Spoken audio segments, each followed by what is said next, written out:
What's up, everyone? Welcome to another episode of the Mayrand podcast. Today, my guest is Phil Casabon. The podcast is now on Patreon, which provides a great way for the listeners to help support the podcast. With your support as patrons, you'll be entered in exclusive monthly raffles this season, as well as getting shoutouts in the podcast, seeing behind the scenes, and even getting the chance to have a question asked to guests. Your support helps out a ton, so check it out at patreon.com/the Mayrand podcast. Phil is one of the goats of freeskiing, and I'm super stoked to do a third episode with him. Also, big congrats to him because he recently got inducted into the Newschoolers Hall of Fame, so congrats, Phil. In this episode, we talked about Phil's busy 2020 season, his comeback after a knee injury, working on his web series Prospecteurs, producing Superview, an all-star park edit with Mike Hornbeck, Liam Downey, and Emile Bergeron, traveling to Mount Hood, and much, much more. A big thank you to this episode's sponsors, Dic Anns Restaurants, Access Board Shop, and Planks Clothing. Also, shout out to the patrons, Will Cameron and Raf Diaz. Thanks for your support. Let's go.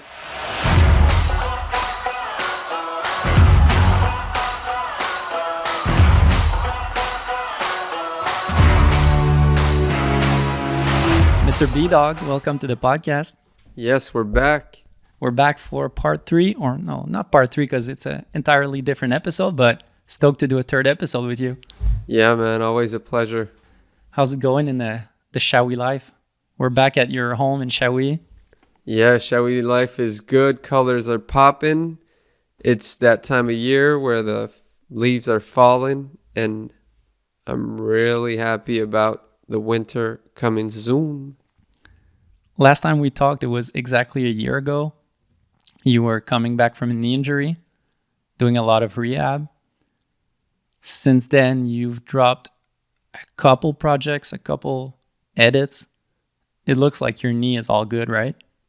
Looks stronger than ever. Yep, knee's great. Definitely put in the time and effort to make it come back.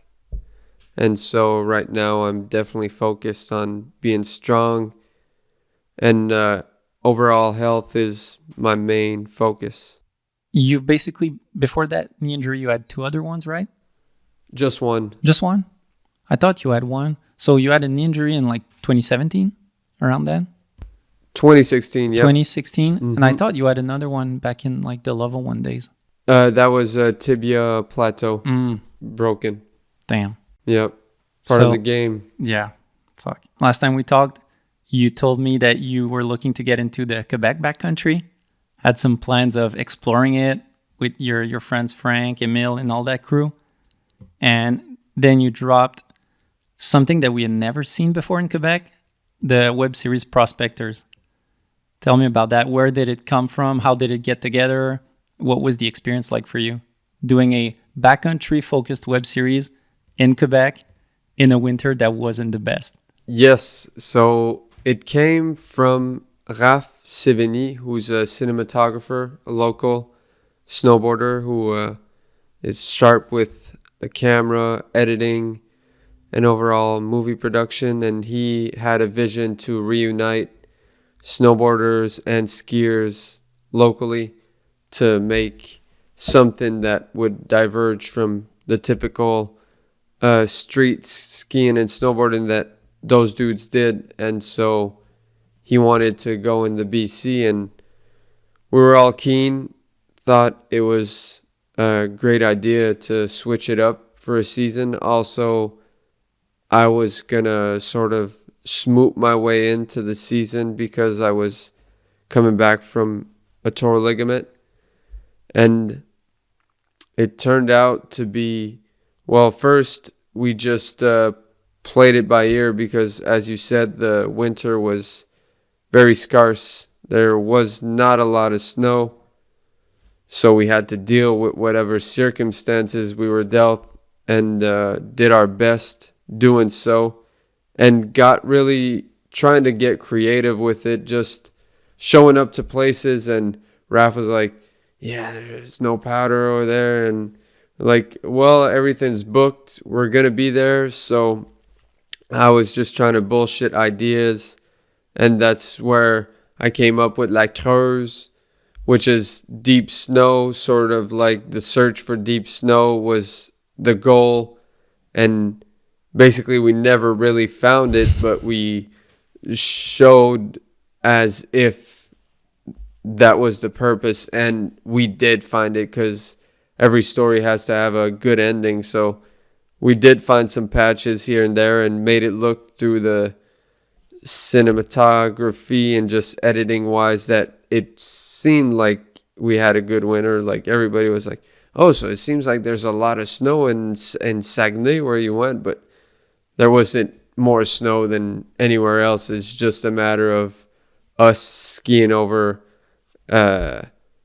like shallow snow and trees that were very close. I mean, the stumps of trees that were like at your feet. Basically, if you fell and crashed at the wrong place, you might get stabbed. So it was definitely conservative style of riding.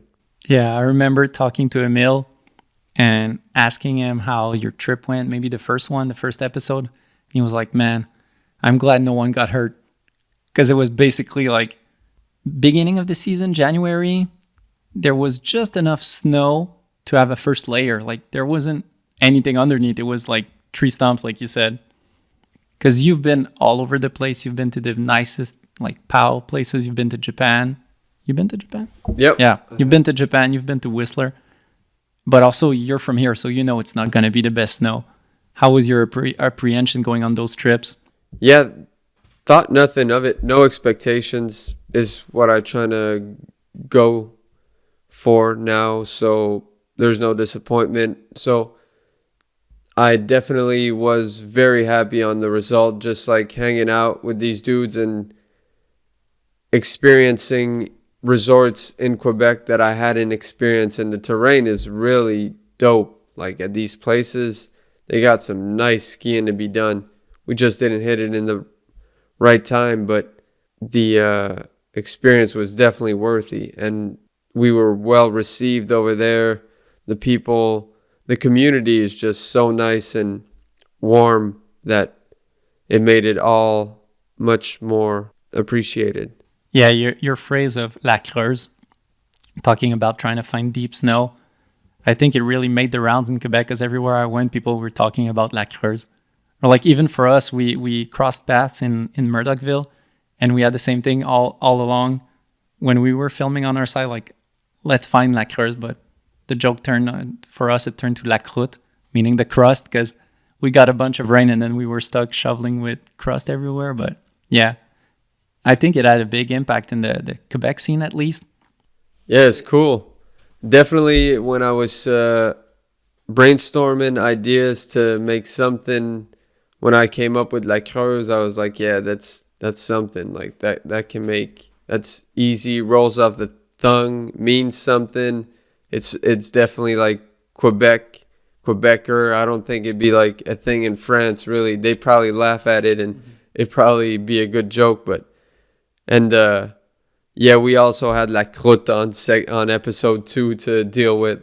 Definitely had our fair share of both of these ingredients. Yeah, it's dope because La Creuse is like, I think it might be a new word for us to talk about powder, because I don't think I've ever used that word, but it's like, it's the best word, La Creuse, because it means going deep, and going deep is a rare thing here. Definitely. But yeah, let's talk about that second episode. It's my favorite. It's the one where you're more into like freestyle jumping and doing tricks, whereas the first and third episodes are more skiing, POW.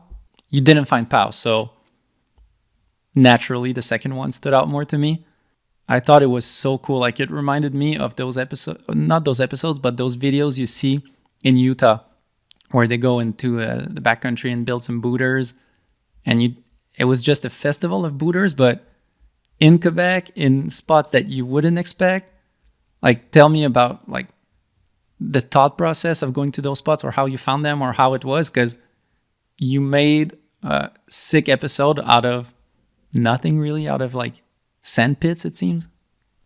Absolutely, yes. Sand pits are a big thing throughout this, and it was really just a matter of what we felt like that day and dealing with the conditions, like not trying to just be angry about the fact that the snow was bad. We was just like, we're just going to show up somewhere with shovels and willpower, and we're going to make it happen. And we have all these places to be discovered. Frank Bourgeois had done some scoping preseason, had mapped out some stuff.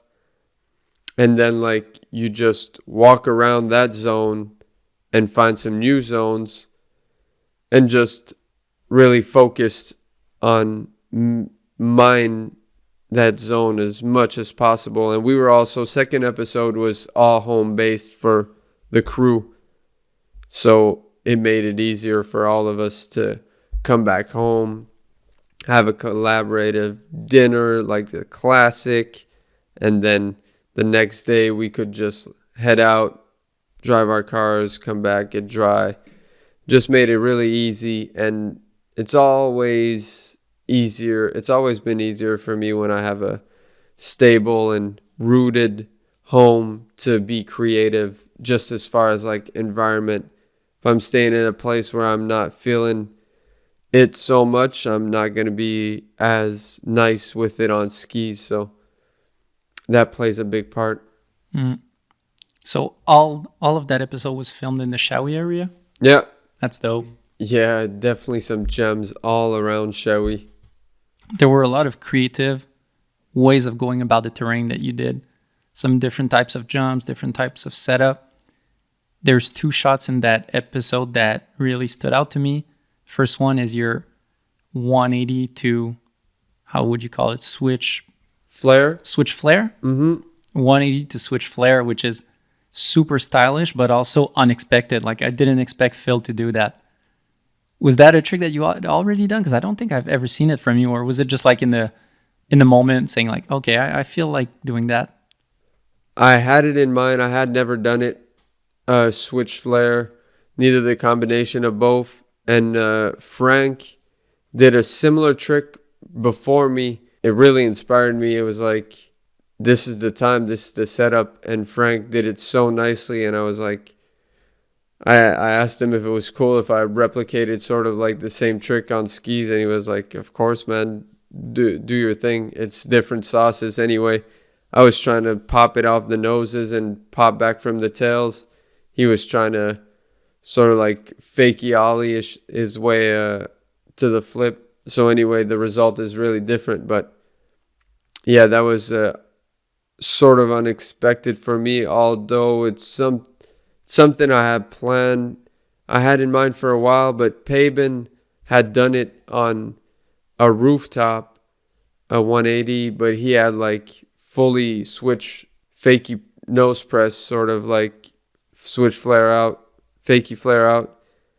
But I had sort of left it behind. It's kind of like, it's a new trick. It's never been done. And this dude do it. I'm not going to try to do it again. But then I got over that. And it's not the same trick at all when you think about the pace and the cadence of the trick, how it's done on a step down. And so I got that out of my mind, the fact that he had done it first and just sent it.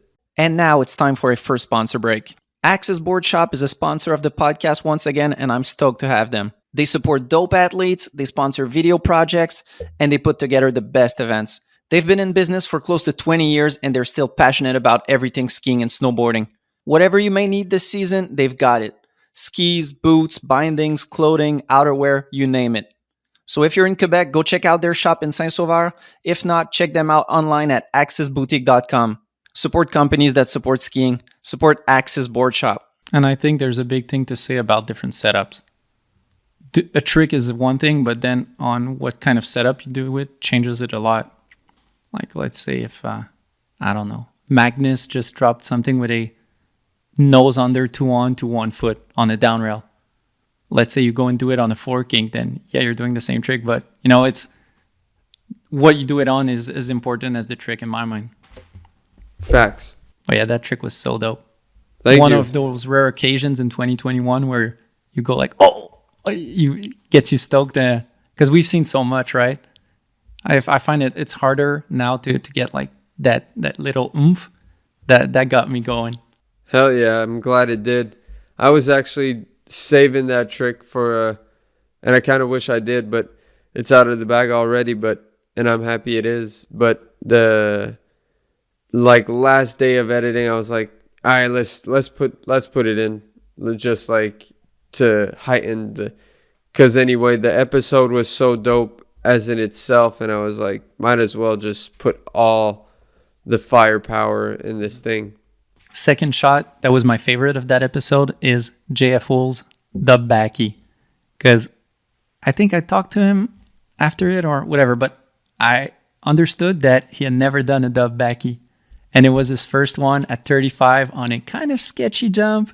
One, that shot is dope, but two, it's so cool to see someone who is not necessarily pro anymore. He's onto other stuff, and he's still like pushing himself, learning new stuff. How was it for you, like seeing that and knowing, because he probably told you at the moment that he was like trying something new? He spoke about it like most of the day. It was awesome. He said, but I thought he was not going to follow up on his word at some point, because he sort of like let it aside for a while and just did the backflip tail grab for a while. And at some point the sun popped and it was the end of the day. And I was on top with him of the in run and kind of saw like the sort of urge. Something was different about that drop in when he did. And I was like, oh, something. He's about to drop something. He's like, all right, ready? Just like the tone of his voice heightened, and you could see he was getting prepared, and he sent it large. And large and in charge. It was such a great moment, really, because JF is a powerhouse, and when he gets stoked, the amp level just goes through the roof. So everybody was just like very heightened by that moment. So it was a great time. Yeah, it was dope. I think it was the closer of the episode. And then you just see him like taking a beer and he's like pumping his heart, just like kind of, you see all that, the joy that comes out of it. Just him being so stoked to have pushed himself and made it through. Yeah, man. He did like a bunch of back and forth between Quebec and Shawi. He built that jump basically, and we rebuilt it. He's the man. And yeah, it was such a treat to get to ski with JF, because we don't have the occasion as much as we once did, because we traveled a bunch together. Yeah. For most people, when they think about you, they think about the B&E in terms of friendships, because you were associated with Henrik through content for so long. But JF was there with you two for most of it. You look at some B&E episodes and there's always that JF cameo in there. Yeah, most of the episodes he was featuring, and he was most of the time always around. It was just a matter of like the duo dynamic that with the B&E was like that hip hop orientation, and JF was just like as good of a friend as Henrik was to me, but just as far as a dynamic duo to make something of a collaborative vision was not as good of a fit for what I had in mind with the Redman and Method Man duo.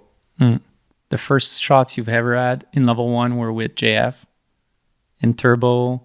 Then I think the year after that, JF had a couple shots in your segment. Then it was the other way around. So it goes a way back. Absolutely. Yeah, definitely. He put me on for level 1. He brought me to that spot with the down rail, the blue down rail, and acknowledged me, let me in. Really, just such a legend for the scene here and skiing in general. And now it's time for another sponsor break. I'm stoked to have Dic Anns Restaurants as a sponsor once again this season. I've been a lifetime fan, so I'm always happy to share the good word. Dic Anns is a family-owned fast food restaurant chain with 12 locations in the Montreal region. They've been famous since 1954 for their great food, especially their flat hamburgers and their spicy sauce. Talking about their sauce, it's been available since last year in many Metro grocery stores all over Quebec. Dic Anns is my number one fast food spot, So if you come by Montreal, you got to check it out. Support companies that support skiing. Support Dic Anns restaurants. You dropped a bomb on the internets this summer that was a breath of fresh air, because you're someone that doesn't post a lot on social media. As much as the new generation is like posting 10 times a day, you're more low-key. But when you post something, it has weight. Weight, Weight. It there's something to it when you post. And you were not silent, but there wasn't much this winter. There was Prospecteur, but you weren't like posting every day. And then you dropped Spirit of the Thing. Heavy edit from Hood with filmed by Hot Laps Official. Tell me about that edit. We haven't seen you in Hood for a while. You blew your knee a year ago, so there was a bit less of fill around on the internet. And then that masterpiece of an edit. What was the plan? How did it come along? Was that your goal when going to Hood, make that edit, or did it like happen on the fly? Thank you for the kind words. The goal going to Hood was in two parts.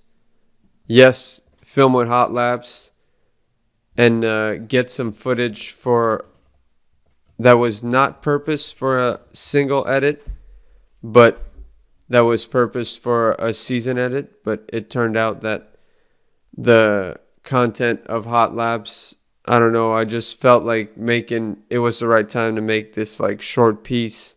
The second part of a big reason why I went to Hood is to film Liam so he could have a part in this movie I'm doing that we're going to touch base on later. But yeah, the goal, I guess I was so oppressed kind of just by the winter here that was very short. It ended so abruptly and I was sort of left very hungry, and it was difficult to travel anywhere with COVID.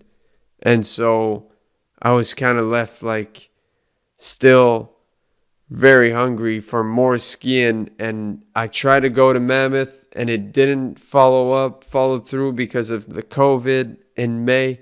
And then there was all this like buildup of sort of like tension in me, of like a bit of anger of not being able to express myself on my skis when I knew I had some more to give. I was healthy and feeling good and I hadn't skied the whole previous year. So once like I booked that trip to Hood, and it was definitely complicated with going around like the whole COVID situation, then I knew when I showed up, all that built up energy, sort of like more dark energy, I would channel and push it in to make my best skiing that I could once I was over there.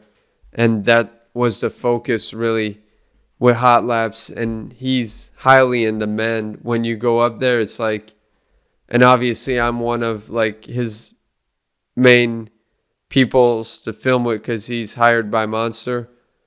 But there's also Sammy up there. There's Colby Stevenson. There's Torrin Yater Wallace. There's all these dudes that are murderers that deserve a camera full time on them. And he's like also doing follows all the time, jumping with us. So it's not like he's going to be able to film everybody in the same day. Like he also has to take breaks. Like the times where I sent to the bottom, he was on my tails doing straight airs to the bottom. Like he's definitely getting rocked out there. Doing squats. Yeah, for sure. So he's like a solid skier, super sharp.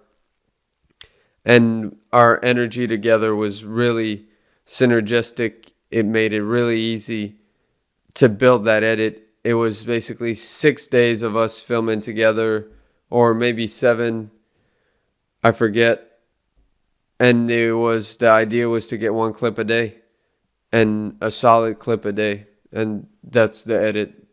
And I got to link up with Sammy over there, which was also a blessing because we were sort of like in the same space at how we would trying to ski and approach. So it made it so nice to be able to play with his footage and mix it with the footage I got and build the spirit of the thing through the help of a Monster who provided hot laps to film us. So we have the shitty winters of Quebec to thank for that edit because it got you fired up. Propelled my ass, yep. You had a goal of 1 shot per day when you had that vision of a season edit, but then you got so much shots that you were like, okay, let's just do one thing with it. A separate edit, I mean. Mm-hmm. It was, I think I must have like 7 clips in that video. Maybe I got 2 shots one day. The switched up 9, switched up 10 is like the same day, but very similar tricks. So it was a minimal amount of shots. I just wanted to make sure that every shot was worthy. Yeah, you're right. There's not. I thought there were more, but quality over quantity, right? Always. Yeah, I think I talked to Wallish, and I think maybe it was him who told me, like, he was seeing you at Hood, and you were, like, doing maybe the switch dub or whatever trick, like, 20 times. And he was like, okay, Phil, it's chill. Like, why are you doing it that much? And then he saw the edit, and he was like, okay, that's why. Like, you need that shot. Yeah, definitely. Yeah. How do you assess yourself when going in? Because as a filmer, what I notice often is people are harsh on themselves, skiers. Sometimes they think a trick is not good enough from their perspective of doing it.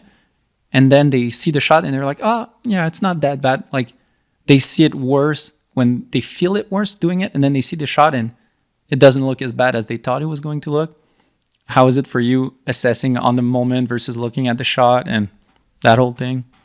If it felt good, it's a clip for me. If it felt like right, then I know there's that feeling. And if it feels right, then yeah, it's a clip. Also, Andrew Hot Laps is very meticulous, just as I am with this shot. And it's like, if I'm saying, let's do another one, he's going to be like, yeah, let's do another one. And even if I don't say, he's like, let's get another one with a different angle. So he's always implementing, trying to push.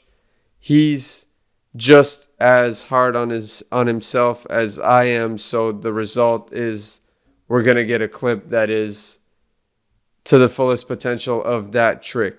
Like, we're going to maximize that trick, ideally. I don't know him personally, but I find his situation really special in the ski film world, where it seems like GoPros and the art he brings to it is something unique, where a lot of filmers in skiing go the route of like professional cameras, quote unquote, go like the way of a red camera or, you know, something like that.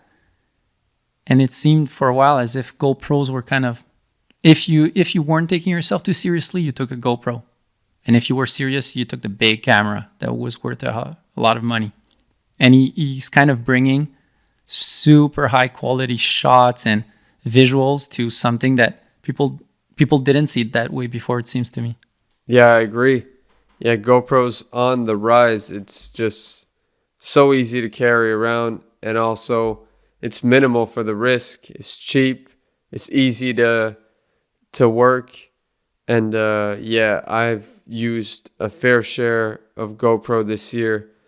And also concerning Andrew Hot Laps, he's like an artist. Like, he studied art in school, and you can tell with his approach, and also when you look at his page and the demeanor of his whole branding behind Hot Laps is really artistically driven. And I think his approach to filming has this introspective, like, look at all the little nuances to get the details and really heighten the shot to its highest state, considering what he's using, the GoPro with a pole, the wizard staff. Just as a filmer, I'm curious, always watching him. How long is his staff? Like, is it like a couple feet and he's basically behind you, or is it like a 15-foot pole? Maybe I'd have to be corrected, but 3 foot, I'd say, pole. So short, and he's right behind you. Yeah, maybe 4 foot to the maximum, and he has a little weight. He rigged it himself. He has a GoPro for the audio with a microphone, and the other GoPros up front, and he's on my tails. Yeah, basically always very close and in the action. I think he really appreciates that style of filming too. It's not made for everybody to be like in the action. It depends how you like. If I'm filming, I'm definitely gonna be like hot lap style of filming because I'm a skier and I love to get it up in the face of the person. Standing still for me is fun, but just not the same. Mm-hmm. Yeah, same for me as a skier first. Besides how the shot will look like, just for me having fun while filming, it's going 100 miles an hour, following you guys in your butt. That's what's fun, like going through a knuckle and having to carve on it to stay on the right follow cam. That's like you get at the end of the run and you're like hyped on adrenaline versus like, yeah, being on a tripod sitting might get a good shot, but there's not that same feeling. Definitely, and you can capture also, especially in park, let's say, you can really capture more so what the skier is experimenting when you have that momentum going with them, like, and then it's just a matter of play with, like, you might be a bit more on the side of the person and GoPro's more in the face, and both has their charm. Like there's a way that both are really appreciated, but I think that movement is definitely key for me to park footage. And same thing for the movie I've been working on. It wasn't something I thought about, but it's something that happened where I never did as much like follow cams streetwise. But it's as if every spot we went to, I was like, okay, I want to clip on my skis and I want to do something with movement. Like I don't want to just stay with a tripod. And there was a couple spots where I had to go with a tripod for different reasons, and I was kind of bummed. Like, I wish I could like get creative or, do something that stands out visually. Now it turned out that cut that you're talking about, Echo, has some great street footage, and beyond also some park footage that is very worthy. Yeah, thanks. I'm stoked on it because it was a 2-man mission, like Weekend Warrior Urban, but I'm stoked on how it turned out. Fun times. There's some shots I'm stoked on terms of like showing things differently, or some like that spot in Montreal where that gap down rail where you did a 2-on pretzel back in the day. Yep. It's close to home, and every time I was looking at it like, is there something else we can do? And I don't know why I never had it, but I was like, oh, well, there's a down rail 5 feet before it. What if we do a line? And I love that shot personally of Alex, who could do the biggest trick in the world. He could have done a lot more tricks there, but he wanted to keep it like skate style. Lip on the left side, tranny, lip on the right side, back to just... And I'm just following him with my skis really close, like we just said. And that's the kind of shots that, for me as a filmer, I've watched it like 100 times, just like, yeah, that's what you're looking for when you're out there. Agreed. Yeah, I love that clip. And also, it makes me question why we didn't use that first rail in the first place when we went there.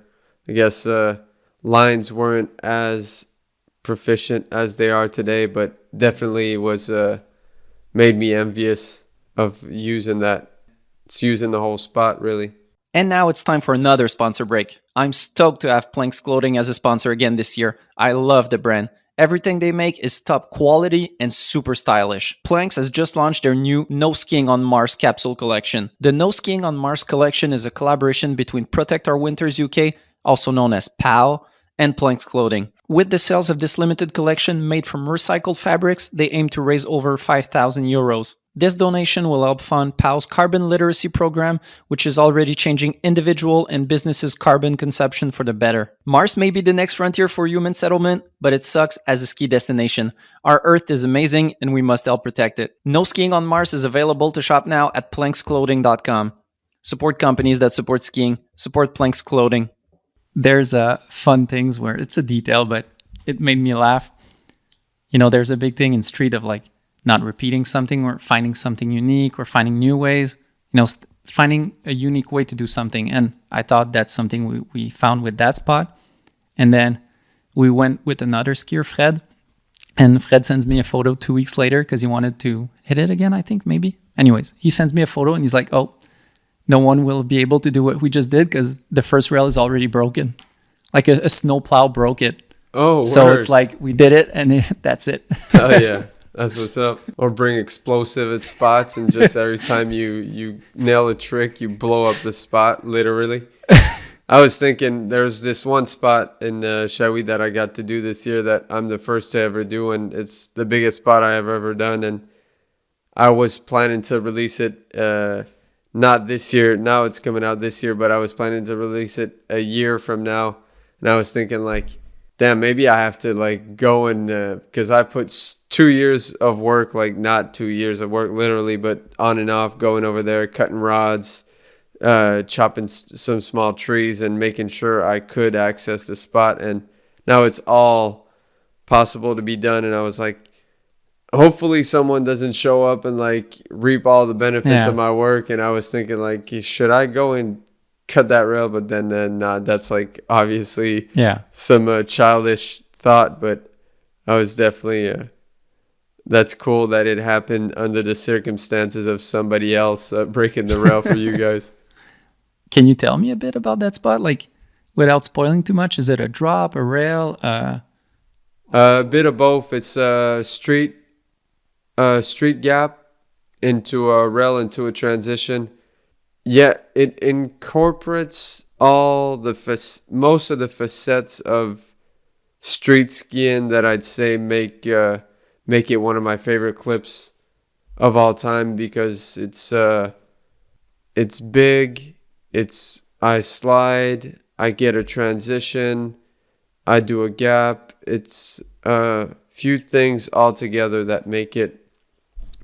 Also, it holds a special place because I've been wanting to do it for so long and now it finally opened up this year. So, like you knew about the spot, you already. Yeah, I was going there and I had to cut down some metal and it was a very, very dangerous sort of scene. If anything would go wrong, there was a lot of metal scrapped and just rusty concrete or rusty metal and concrete that was shattering all over the place. It was kind of like this demolition site.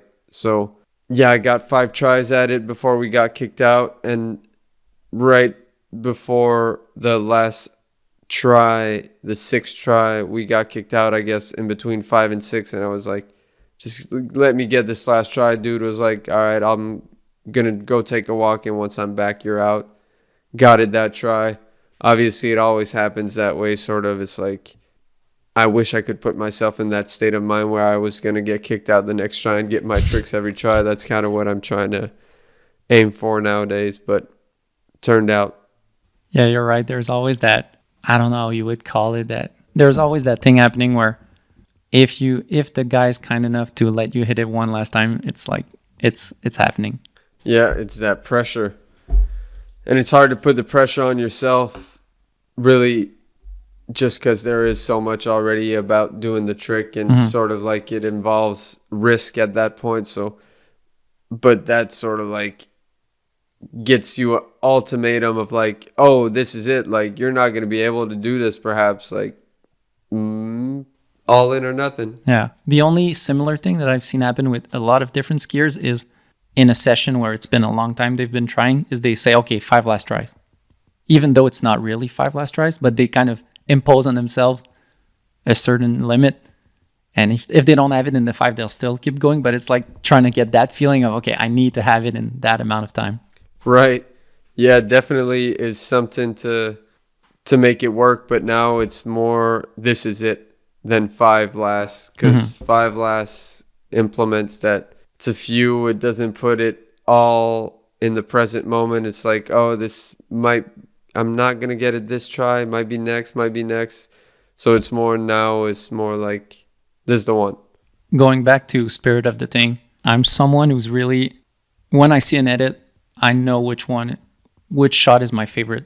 I look at it and it just comes naturally. There's one I like more. I have a hard time saying that with that edit. And I think it goes back to what you said of trying to get the best shot of the day. So when I look back at it, they're all so sick. Like, do you have one that stands out to you? Thanks, man. The one that stands out the most is, the ender. I think the switch backflip blunt is probably my favorite because we were going to stop filming. It implements also in the moment.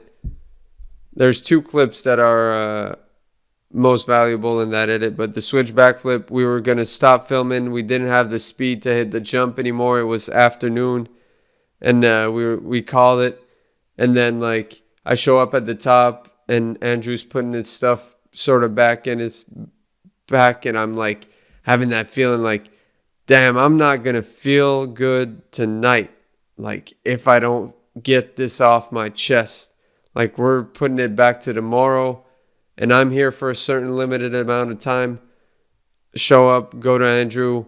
Yo, let's try it one more. We try it one more, and it really worked out. Like, we got sort of like out of the blue special speed, super mushroom on track, and sent it, and it worked out. It seems like what we just talked about, saying like, okay, this is it. Yeah, exactly. Yeah, it's just like I had to have that sort of like, oh, you're not going to get it, to be like, yeah, I will.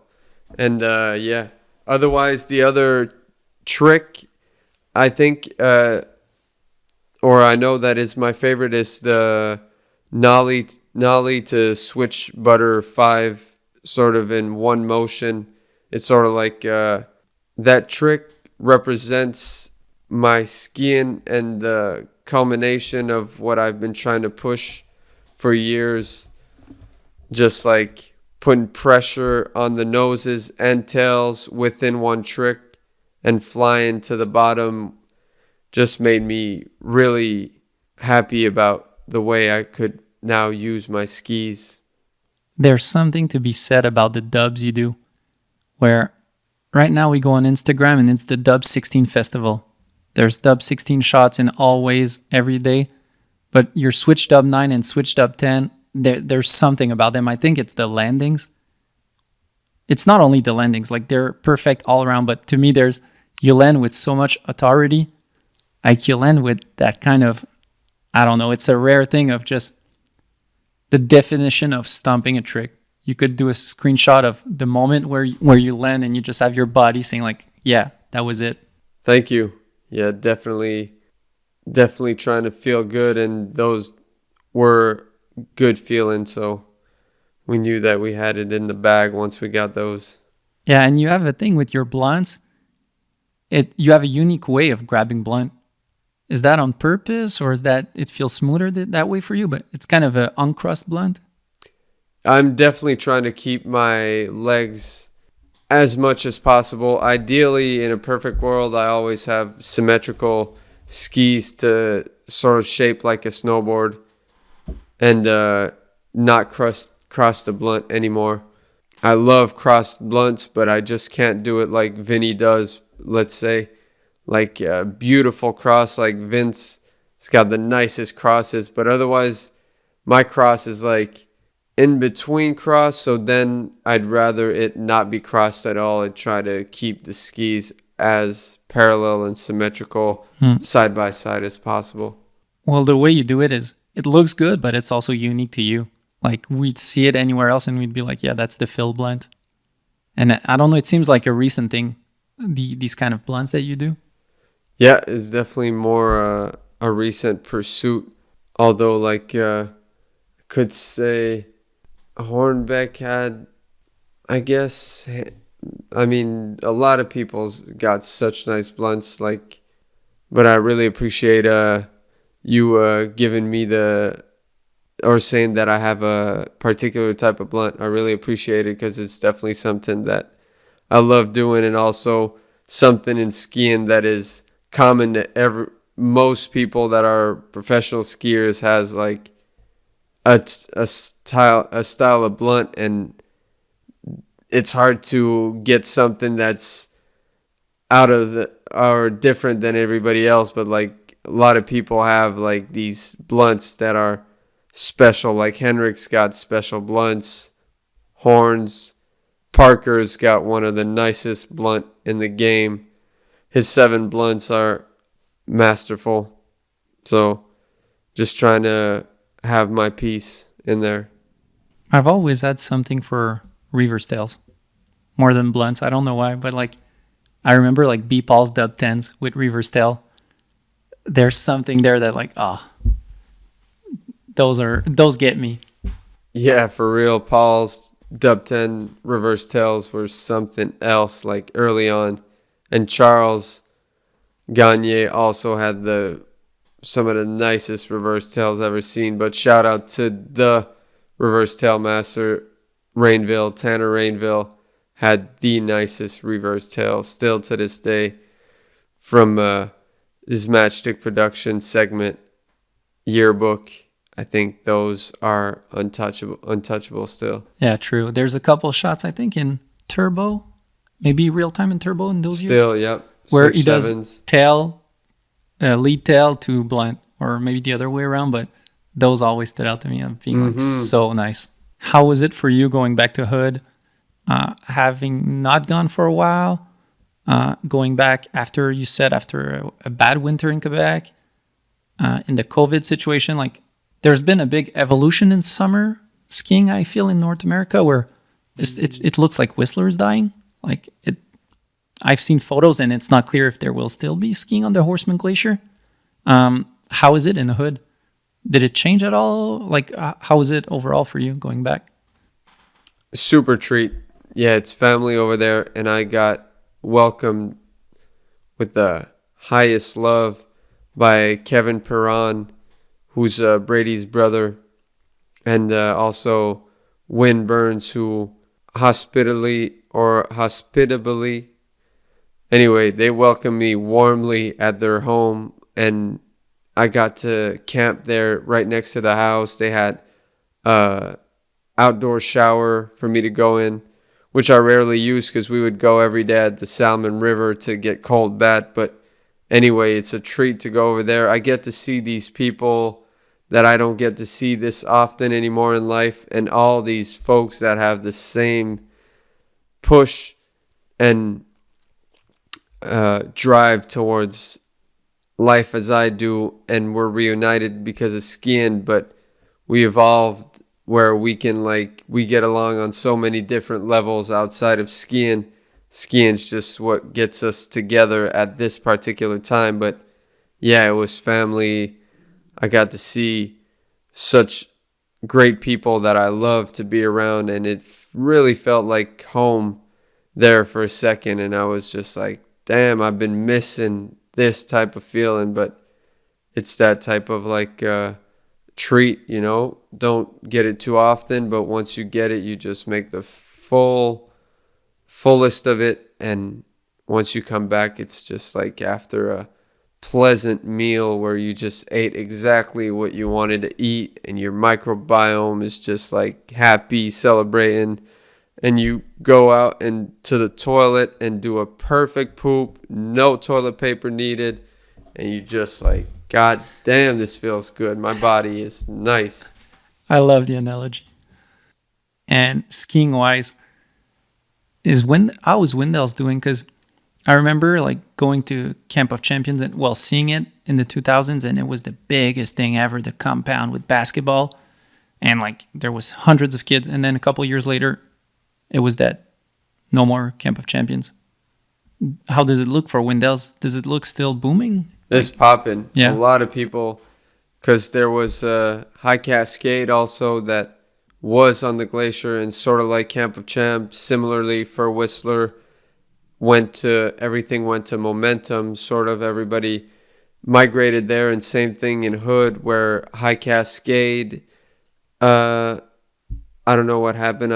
I can't go into details, but they're no longer there. It seemed, or they might be there, but they fusioned with Windell's, and now there was a lot of kids over there.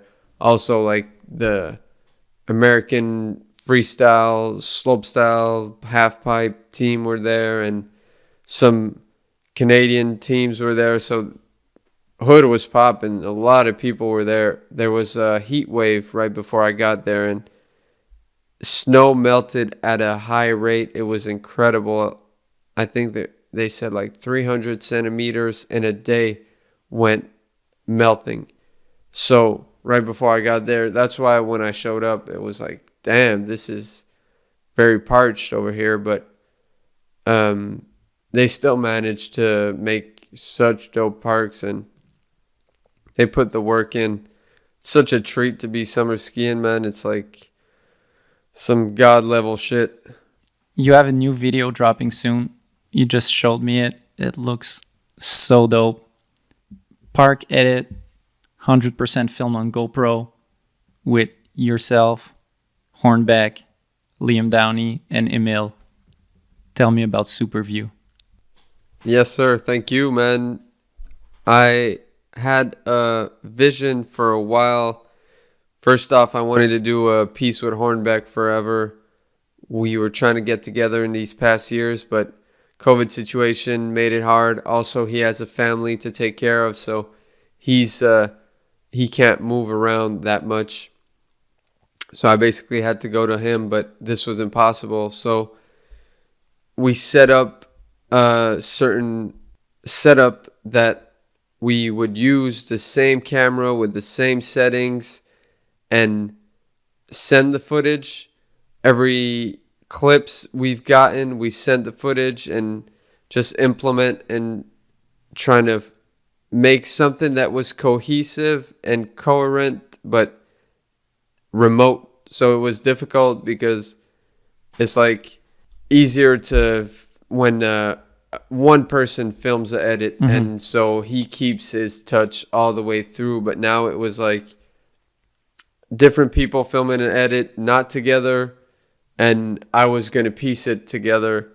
The idea at first incorporated the 4 people that you named plus Brady, but Brady's already way deep into filming himself or be a cinematographer and a movie producer that he couldn't really get on the skis and get someone to film him. So it ended up being us 4, and at the end of the year, Liam had gotten a little bit of footage from his friends, but it didn't really quite connect with the footage that we had because we were really getting into it.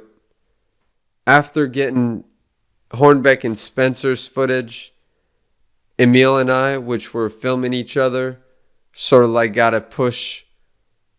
We sort of like got knocked down, like, damn, their footage is way nicer than ours. We got to step our game up. And Spencer really elevated the thing because he's been working with the GoPro, and you can tell like he's sharp, and so is Hornbeck. Together they have something special. So it really elevated the whole approach of skier and filmer, trying to be synergistic and just having like very being able to come close together. And yeah, it was beautiful, man. It was such a treat to do that because it was minimal amount of work. We would just ski park and try to make park skiing. We would have fun and try to make it look fun for the people. Also see that minimal, it's a pretty minimal setup, just like it won't cost you thousands of dollars to make this. You could do it very like easily, and yeah, I had a great time doing it. The basis of the edit is everybody represents an instrument. So we're a band. There's electric guitar, saxophone, drums, and piano. Everybody's got their own vibe. And that was the sort of idea behind it all. And it sort of morphed into just more of a mix of music of these instruments and the same beat with the same bass throughout. But it gives a proper touch, and every segment sort of has the feel of the person it concerns. It was super dope to watch on many levels. There's a level where you and Hornbeck and Liam are getting older, and it's cool to still see an edit with all of you guys in it.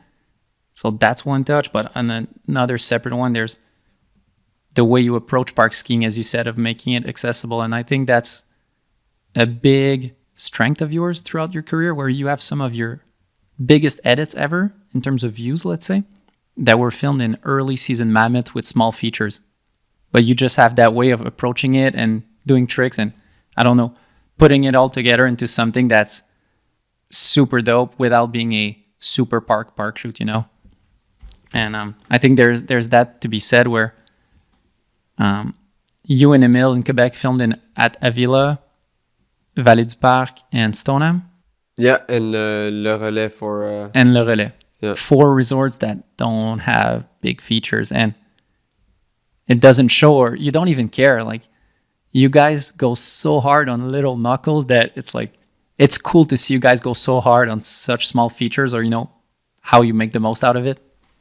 Yeah, we definitely loved it. Like in VDP, there was basically one knuckle, and the lift is so slow at VDP that we just hiked, and Emile would set up on the knuckle, and I would do my thing, get my clip. Emile hiked, I would get his. It was definitely that worked great. But once we were in Avila, where we're taking the lift, and one thing that's hard is like each of us get one run, and it gets very frustrating when you do a run and you don't get shit, and the next run you have to film. It's all fun, but then you have to get back in the groove and get your tricks, versus like you're filming me all day. It's like I don't have to think about like this run I'm not going to be able to ski. It's just like, I would have thought that you would do like a 2-hour skiing and then you switch, and then 2 hours, because it must be weird switching every run. Yep. Yeah, it's tricky, but it's the best way we found, I think, and it worked great in the end. But it's definitely easier to get a bit frustrated with tricks not working out when you know you're going to have one lap in between that you're not going to be able to try it, and things can change within that lap. It goes back again to you got to get it this run. Yeah, and this is it. Yeah, absolutely. So yeah, you and Emile filmed a couple days in Quebec.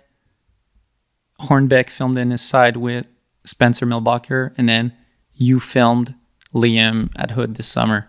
Yeah, Liam was coaching with his team in Hood, and every now and then when he'd get a bit of slack from the kids, then I'd sort of take it, or I guess I didn't have to push him because he was really into it, but sometimes he was definitely stoked. I mean, it's such a treat to be filming with Liam, man. He's such a legend, and he knows exactly what he's trying to do right now, and his approach to skiing is so inspiring at the moment. It's just beautiful to see, and it was really easy to do with him. Those clips took minimal amount of time and were maximized as far as like fun and good looking, and you could see he was stoked and just like all into this project. I haven't got to be around him so much in the past years, but I could tell that this was definitely driving him to do the best that he could, and it definitely shows in the clips. Like, his skiing is so sharp. I've always been a big fan of Liam, and I was kind of bummed when his career stopped, because I felt like it stopped quickly, or maybe a bit too quick. Like, he still had some stuff to offer. It was in an era where social media wasn't there, so as soon as you were dropped by sponsors, it was basically over. And so it's really good now, many years later, to see an edit with him, and he's still killing it with his own flavor. Yeah, it's a treat, man. It's so good that he got to stick around through coaching. And also, side note, the kids are really lucky to have such a coach, and in general, the industry, to have Liam teach kids, because definitely the kids that are chaperoned by Liam have such a flavor, and you can tell it's not only about competitive aspects. They're well-rounded in many walks of life and just genuine people in general. Also, nothing to say about the nothing to take away from the other kids that are in different camps, but Liam, if you have a coach, you want it to be Liam, really, or JFO, or TJ Schiller. I mean, there's so many great coaches. It's cool. It's nice to see that at least through this coaching thing, there are great people who picked it up, and I've only named 3. I could keep on going. There are many, but Liam's definitely high up the charts. Yeah, we talked a bit about that with Wallish, and as you said, it's kind of a silver lining of the whole coaching thing, as you said, where if there are to be some coaches, might as well be JF and TJ and Liam. Mm-hmm. Wouldn't suggest anyone else. No, absolutely. It's a blessing to still have him in the game, and that gives, like you said earlier with JF, like who's not pursuing necessarily the professional career, but he's still around skiing all the time. So here and there, he's going to get a clip. And Liam's just the same. He's going to be on his skis coaching, so he might as well get productive. And lately, his skiing has been as nice as it gets throughout his whole career, although, like, not dismissing the fact that, long story short, is top tier, like, highest grade skiing. Now it's a different Liam that you get to see, like, and he found his niche, like, and it's beautiful. Have you ever heard the phrase, like, every 7 years your body's completely new because every cell is renewed in your body? Shedding the skin, sort yes, of like something like that. Snake but style. There's a bit of a thing like that with you also. Like, I couldn't compare Refresh Phil to 2021 Phil. And I wouldn't say one is better than the other. They're like 2 completely different person, but that's dope. Like, I'd still watch your Refresh segment and be stoked on it. And I couldn't, like, say it's worse or better than what you're doing in 2021. They're both super dope, and that's cool, like, watching the evolution.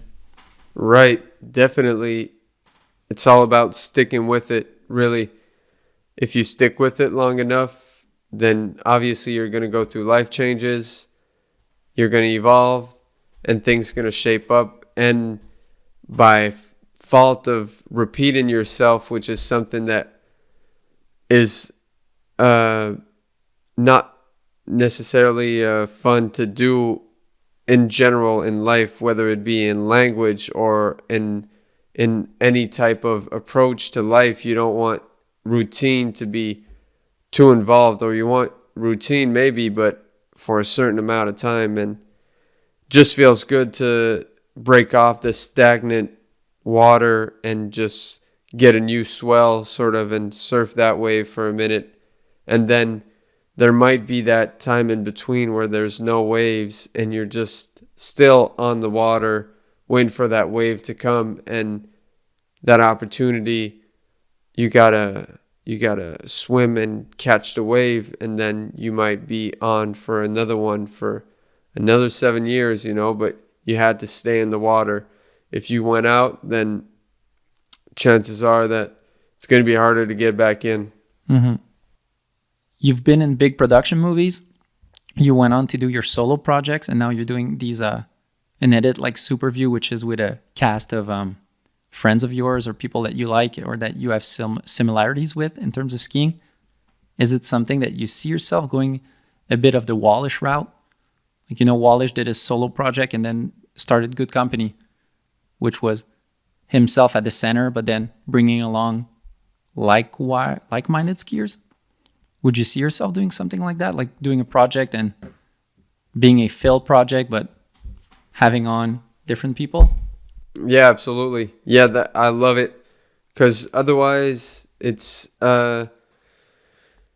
just not as fun in life in general to be a solo act and doing things like a solo project is cool and all, and it's requested and I love watching them, but it's also very much more uplifting to get together with a group and sort of share that thing. Like I could be picking a bunch of mushrooms here and eating the best gourmet mushrooms, but when I get to share it with my friends, share the taste with people, then it's like the experience is really fulfilled.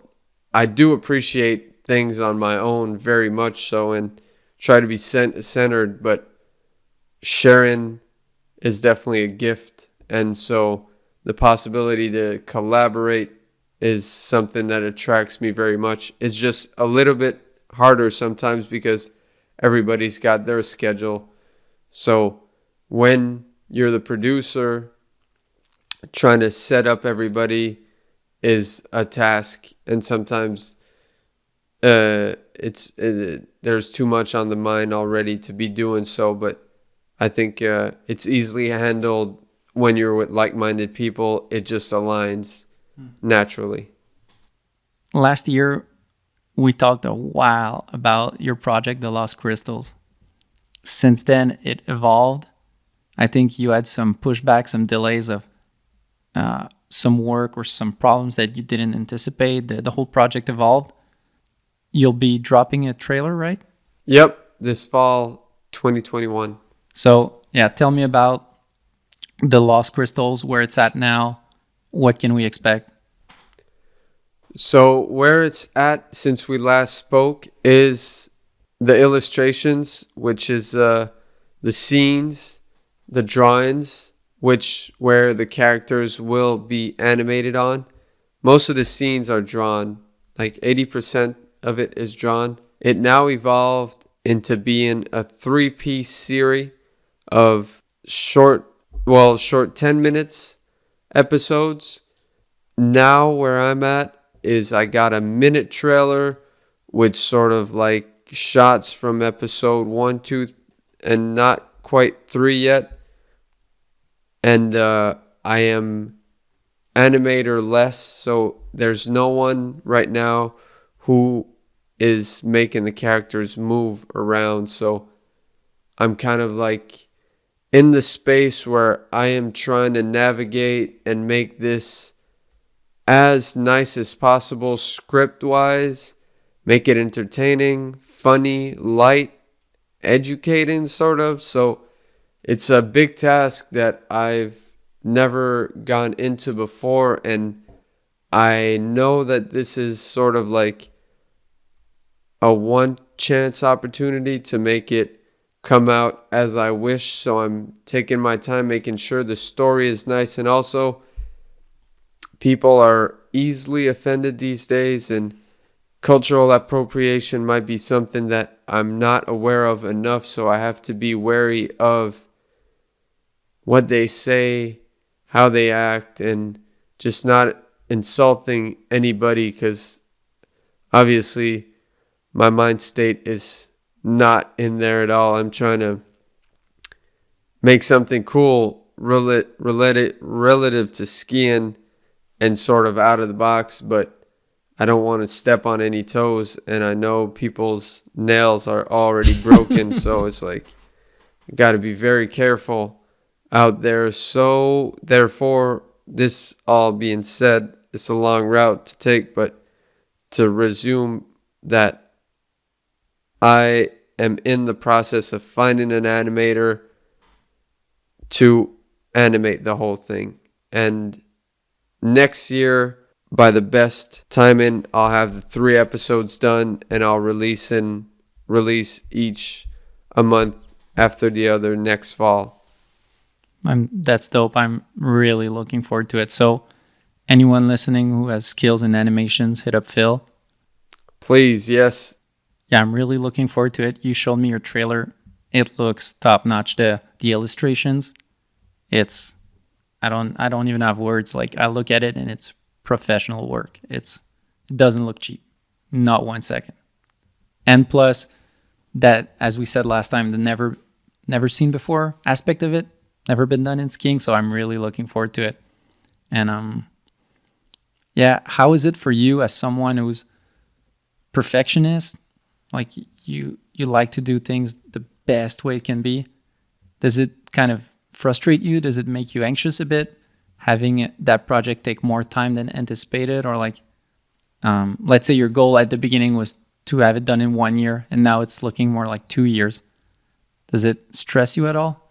Yeah, very much so, or very much. It does hold a certain weight on my shoulders because I really hold this project close to heart, and sometimes I get too involved in it and forget the bigger picture of why I'm doing it and what I'm doing really.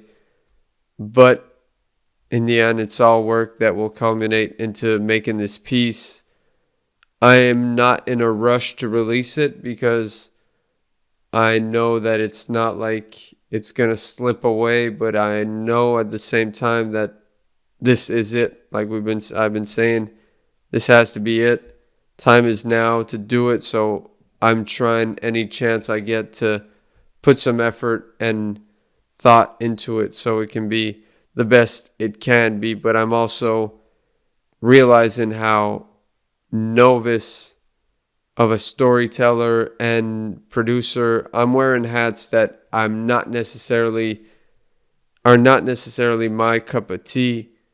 Like, I know where my strengths are, and maybe right now I need to delegate, but it's also a matter of I'm not financed right now by Universal Studios. It's like I have sponsors giving me money, but I'm also paying for these ski edits to be done. This is like a side project, but the side project's also the most expensive right now. So it's sort of juggle to make sure that this investment is beneficial, not only like, yay, I did a cartoon, but also somewhat like implements lucratively something, an aspect that I can benefit money-wise off of it. And this is where I don't want to fall short before I release it and keep investing a bunch of money in it. I just want to have a proper plan so I can profit off of it, even if it's not profit because it's just a matter of not spending $100,000 and it being just like a cartoon. I'm just trying to break even, at least, if that's possible. I don't think that will be, but close to breaking even is my goal. The experience of the process is what's the most important right now. I've definitely acquired a bunch of skills that I think are very that were hidden in me that I didn't necessarily push forth, and now I am seeing I'm having a liking into things that I didn't know that I really liked that much. So the experience of it all is really the process, like everything, is where it's at. So I'm enjoying that. Tell me if it's like, how is it on your side? But when I watch something, I always end up watching it multiple times because I find different things to appreciate. You can't appreciate everything in one viewing, right? So let's say for Spirit of the Thing, I watch it a couple times to enjoy the fill trickery. And then once I've seen the switch backy and the switch dub, I watch it other times to just focus on the filming and then the editing, because you can't really appreciate it all in one watching. There's too much going on. Absolutely. Yeah, man. Something about that. I don't do enough now these days, but yeah, it's good that you mentioned that. I will try to watch things a bit more often because there's so much to be taken in, and people sometimes, if like, I know the amount of work there is and everything that people are doing, and sometimes it's just like not giving it justice to really take the time to watch it give it a rewatch to get a different feel. And sometimes that first watch might be misleading, where I didn't like that movie, was not that nice, and you watch it again and again. Maybe on the fourth and fifth time, if it grows on you, it might become the best piece of work, just like music. Sometimes it just takes a minute to get acquired to getting that real taste for it. But yeah, certain movies become classics. Like, for instance, The Big Lebowski, I remember, was really not so well received when it came out, and afterwards, like, became a classic and one of the greats. So yeah, there is something to be said about giving something a second, third, fourth chance. Do you think there is a movie like that in skiing? Like what you just said, a movie that wasn't well received but then became a classic? I'd say the first that comes to mind is Education of Style. First was like sort of very variant. The reception, it was just like, what's that? Like, the footage is just like a bit choppy, and not everything was just like professionally filmed as far as quality wise. Everything was on some different cameras. There was special effects, some grit to the whole thing, and maybe at first, like, a few of the critics were bad, but eventually I think that people started to like it more. That's from my catalog. Otherwise, hard to say if there's one that has not been received so well and that really grew on people. You're right that Education of Style kind of is that way. I see where you're getting at. And I think there's a big factor where ski movies are way less formulaic nowadays. And when you did it in 2012, you were really like standing out, being odd, where every ski movie was pretty much the same. They were different, but there was a formula and there was a way of doing things and filming things and editing things. And you guys were really standing out, where you were maybe ahead of your time. Like, there's definitely a question of tastes in the matter of the editing, let's say. But I think it might have not been received the same if it would have come out in 2018, maybe. Definitely. Yeah, something about timing is huge. But yeah, that's a good point you made about The Big Lebowski. It just made me think, like, that's right. There's a lot of things like that in cinema. Like in Star Wars, The Empire Strikes Back is regarded as the best one and one of the best films ever made. And I saw a thing, like, they were showing articles when it came out and it was bashed. Like, people were not down. Now you look back at it and it's like universally recognized as the best one. And so I think there's some stuff like that, maybe with crews more than a specific movie. Like, I think how the bunch right now is respected as hell and are putting out great stuff, but it kind of took a while for like people to really appreciate them, it seems, where they were getting a lot of hate maybe back in the days for their uniqueness. And now it's like, I don't see it as much. People are all stoked on them. I agree. There were one other that came to mind because they were very extreme in their style, and definitely they brought something different to the table, and it's hard to take it in at first when you're all used to the same type of meal, and you're not that open to novelty. Then when you get that like new taste or new texture in your mouth, you're like, I'm not sure, like, this is quite me. And then like second, third time, then you're like, oh shit, like, there's something in this flavor I ain't getting nowhere else. And now it's like becoming an acquired taste where you're like, wow, I can't get enough of this. And also they've gotten better at how they do it. Like, perhaps this year is their finest work so far. Well, in the past, I'd say 4 years, they've been really on another level from the first years. And I think of Color and Is There Time for Matching Socks and Love You Too. They've all like been high level in terms of the feel and the cinematography, editing. It's cool to see because, as I was saying, like watching something in multiple times. Love You Too, I've watched it for the bangers, but then also watched it again just for the filming and the whole production aspect of it behind the lens. Yeah, such a gem. They hit the right spot with that one. What was your favorite shots in it, or what stood out for you? I'd say that what stood out is what often does is Magnus. Basically, whatever Magnus did was very high grade. As much as it's cool to have a solo segment, I'm thinking about the closing segment in that movie, and as much as it's cool to see a solo segment, it's cool to see basically that last segment was featuring a lot of different people. There was Hackle and Emil Granbaum, Kim Bolberg, Oliver Kahlberg, Magnus, and it's nice to see when a bunch of different people in one segment like that. I love it. Yeah, no doubt. Ironically, with the name of the crew, the bunch.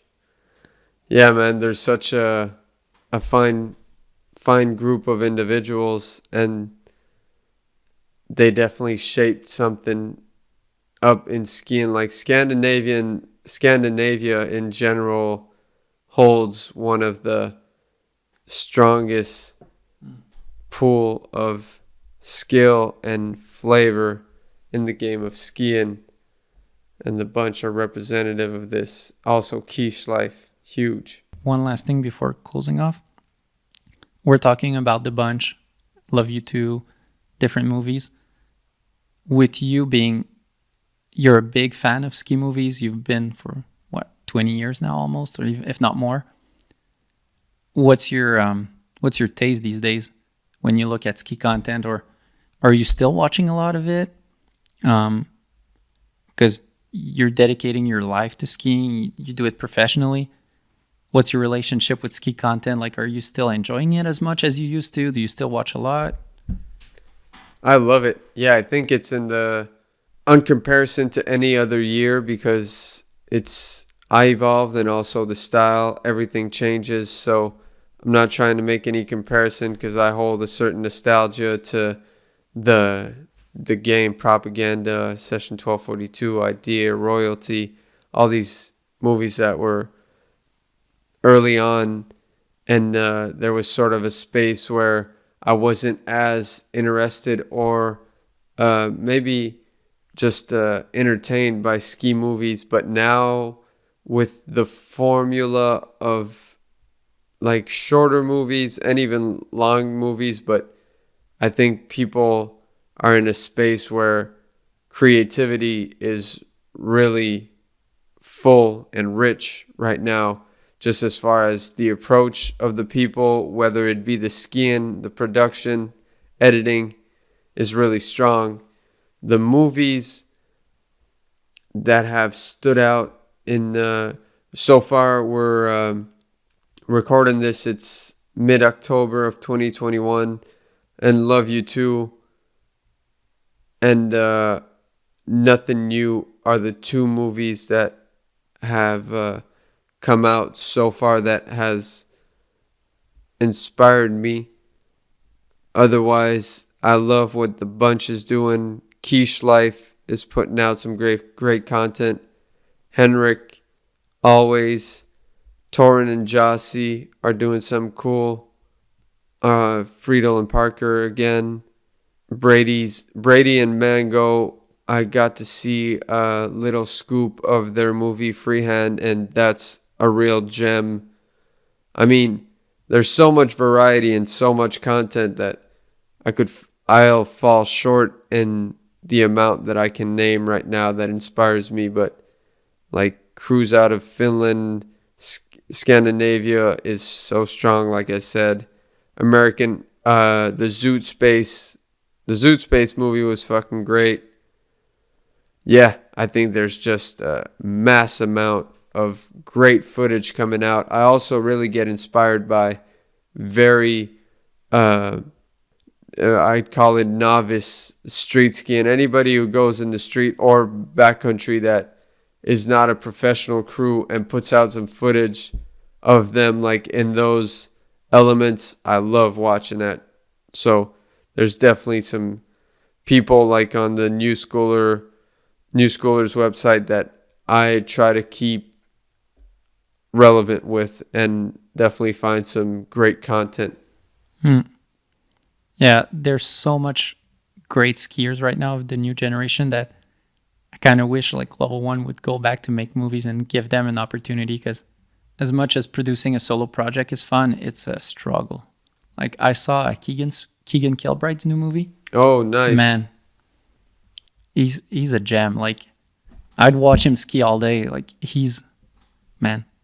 There's a rail he does a lip on back too, but I'd watch it on repeat for 100 times. There's just that style that you have and Henrik has that few people have.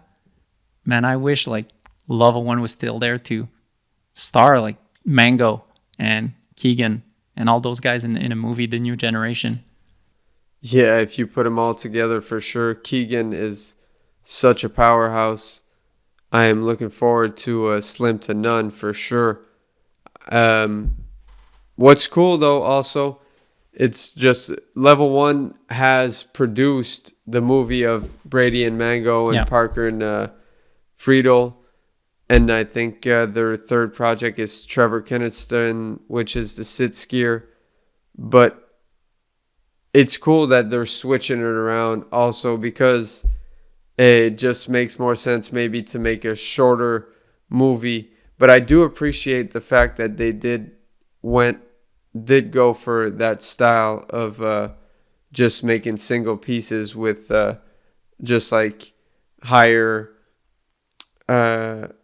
suppose you're a label and you hire Dr. Dre to make a song with Snoop, and then you hire Nicholas Craven to make one with Rock Marciano.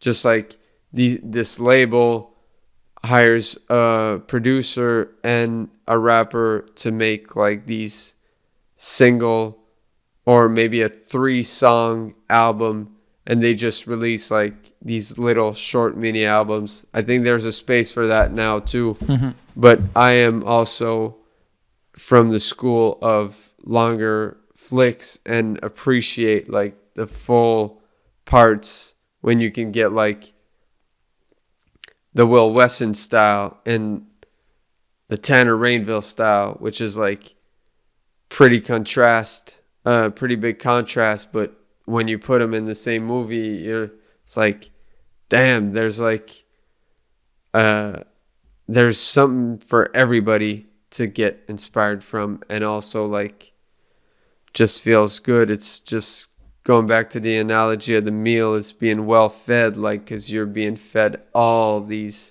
different types of nutrient, and you're just like super stoked.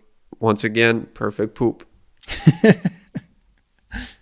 To close it off, what's up with Phil 2022? What's in store for you? What's your plan? Do you have a plan? Yep, I'm going to be, at least one thing's for sure, I'm going to film Sandpit edit with Brady. He's going to come and we're going to go visit sandpits in Quebec in general and make a piece entirely focused on sandpits. That'll be 3 weeks. I'm going to have a piece with Frank Bourgeois and myself that are going to explore perhaps only hydroelectrical lines. So places that have been cut down to put some hydroelectric pillars, and we're most likely going to call it Hydro Quebec. And otherwise, I'm just going to go as hard as I can in the street to make a movie, a short length with perhaps anybody that I come across that year. Still hoping to do something with Clayton Vila. And one more thing is probably link up with Sammy Carlson in Revelstoke and do some backcountry skiing. So that's what it's sort of looking like so far. And I'm sure it will all be very much different than what I expect and perfect. Damn, that looks dope. Thanks for coming on, Phil. Thanks for having me, and I hope you have a great season. I hope all of those plans turn out. It's been a pleasure to host you, and thank you for putting me on. Yeah, cheers, man. Peace. So this is it for episode 25 with Phil Casabon. It was a great chat with him, and I'm really looking forward to see what he's going to produce this season. Big thanks to this episode's sponsors, Access Board Shop, Planks Clothing, and Dic Anns Restaurant. Also, don't forget to check us out on Patreon at patreon.com/the Mayrand Podcast. Peace.